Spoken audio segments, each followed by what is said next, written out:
नमस्कार दोस्तों, स्वागत है आपका हमारे यूट्यूब चैनल जी के बाबा रॉयल राजस्थान पर। तो आज अपन सीटेट के बारे में नॉलेज करते हैं। देखो, सीटेट एक सेंटर टीचर एलिजिबिलिटी टेस्ट है, आप सभी को बताइए। इससे अपन किसी भी स्टेट में टीचर के लिए एलिजिबल हो जाते हैं और केंद्र की भर्तियों में भी सीटेट देके अपन टीचर बनने के लिए एलिजिबल है। तो सीटेट की आज फुल स्टडी के बारे में अपन समझते हैं। देखो, सबसे पहले अंडरस्टैंड द एग्जाम फर्स्ट। अपन को एग्जाम के बारे में समझना, सीटेट क्या है, कितने कितने सीटेट होते हैं, क्या क्या है इसमें, कौन सी सब्जेक्ट है, कितने नंबर है, क्या है, सब कुछ समझना चाहिए पहले। तो सीटेट देखो, दो सीटेट में दो पेपर होते हैं, पेपर फर्स्ट और पेपर सेकंड। पेपर फर्स्ट आपको पता ही है 1 to 5 के लिए होता है, पेपर 2 6 to 8 के लिए होता है। 150 क्वेश्चन होते हैं उसमें। कितने क्वेश्चन आते हैं? 150 क्वेश्चन होते हैं। एमसीक्यू के होते हैं 150 क्वेश्चन होते हैं, 150 नंबर के होते हैं। इसमें नेगेटिव मार्किंग कुछ नहीं है, तो आपको 150 के 150 क्वेश्चन लगा के आने हैं। Focus on the right syllabus. आपको सिलेबस की संपूर्ण जानकारी होनी चाहिए कि आपका सिलेबस क्या है।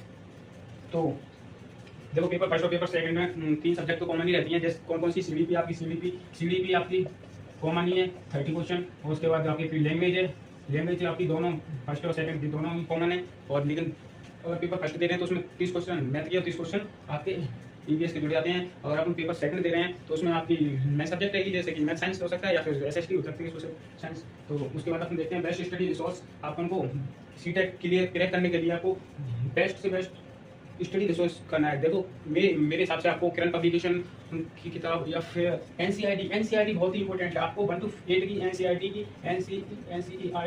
की बुक पढ़ना ही चाहिए। सीटेट क्रैक करना है तो आपको एनसीईआरटी बुक पढ़ना चाहिए। देखो मास्टर, उसके बाद देखो master child development and pedagogy. ये वाला भाग आपका बहुत ही इंपॉर्टेंट है, बहुत ही मेन पार्ट है ये। इसके बिना सीटेट क्रैक करना ही इम्पॉसिबल है। अगर आप इसको अच्छे से समझेंगे तो आपको सीटेट क्रैक करने को दिक्कत ही नहीं होगी, क्योंकि इसमें से 150 में से 90 क्वेश्चन आपके यहीं से बनते हैं पेडागोजी से। कितने क्वेश्चन? 90 क्वेश्चन, क्योंकि तीनों सबकी पेडागोजी आती है, सब सब्जेक्ट की 15-15 क्वेश्चन आते हैं आपके पेडागोजी की। तो सबसे ज़्यादा इंपॉर्टेंट क्या हुआ? ये वाला हुआ ना आपका, है ना, पेडागोजी वाला। उसके बाद देखो practice, mock test and regularity. आपको प्रैक्टिस करनी चाहिए, अच्छे से मॉक टेस्ट देने चाहिए रेगुलर। आपको एक टेस्ट रोजाना देना चाहिए।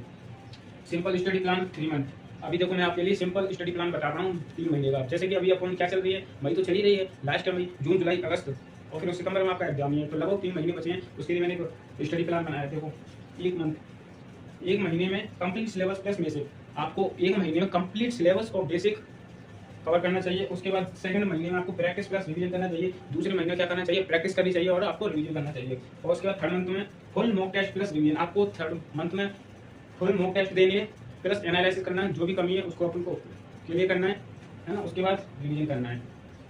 तो दोस्तों,